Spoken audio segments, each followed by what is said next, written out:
बिस्मिल्लाहिर्रहमानिर्रहीम। अस्सलाम वालेकुम नाज़रीन, मैं हूं मोहम्मद सफदर ख़ान मुरानी। आप मेरा यूट्यूब चैनल देख रहे हैं।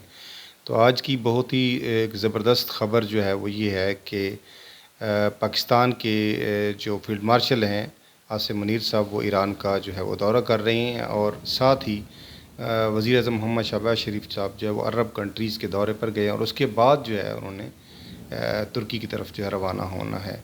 वहाँ पर एक समिट में उन्होंने शिरकत करनी है।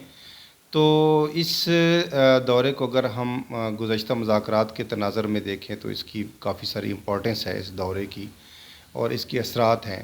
ज़ाहिरन उस वक़्त ये एक परसेप्शन दी जा रही थी कि मुज़ाकरात नाकाम हो गए हैं। बहरहाल मुज़ाकरात नाकाम होना ईरान की निस्बत अमरीका के मफाद में नहीं है।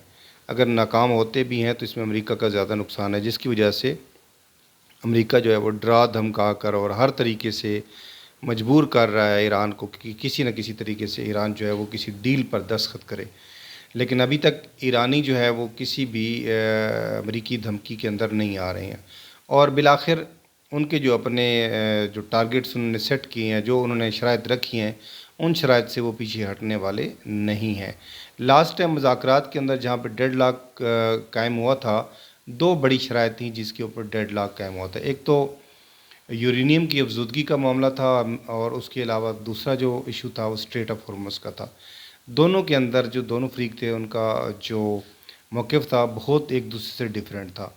अमेरिका चाहता था कि ईरान जो है इस एटमी प्रोग्राम को मुकम्मल तौर पर रोल बैक कर दे, जबकि ईरान ये चाहता था कि वो एटॉमिक प्रोग्राम को जारी रखे लेकिन पुरअमन मकासद के लिए इससे जो है वो इस्तिफ़ादा हासिल करता रहे, जो कि उसका हक़ है इंटरनेशनल एटॉमिक एजेंसी इदारे के मुताबिक।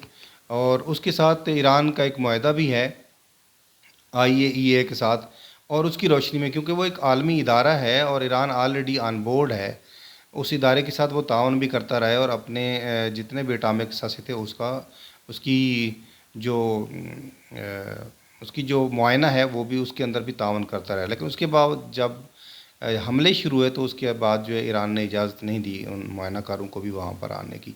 तो ये बेसिक इशू है, एक तो एटॉमिक वाला और दूसरा straight of Hormuz. Straight of Hormuz पे अमेरिका का ये एक मौक़िफ़ था कि इसको मुकम्मल तौर पर जैसे पहले सूरत हाल थी उसी तरीके से आज़ादाना तौर पर जहाज़ों को आने जाने दिया जाए और उसको रोक दिया जाए और इसकी बंदिश को ख़त्म किया जाए। जबकि ईरान ये चाहता है एक स्ट्रेट ऑफ हॉर्मुज़ के ऊपर जो है ईरान का मुकम्मल कंट्रोल हो और ईरान के ही डोमिनेशन हो उसके ऊपर, और ईरान की इजाज़त से ही वहाँ पे अगर कोई शिप गुज़रते हैं या तिजारत करते हैं उसका एक फ्रेमवर्क हो और तिजारती बुनियादों पर उसका फ़ायदा क्या होना है, उसका ईरान को एक मुस्तकिल फ़ायदा होना है कि ईरान वहाँ से जो है बेहतरीन ज़र मुबादला जो है वो कमा सकता है और टैक्स ले सकता है। इस तरह ईरान की इकानमी जो है वो बेहतर हो सकती है।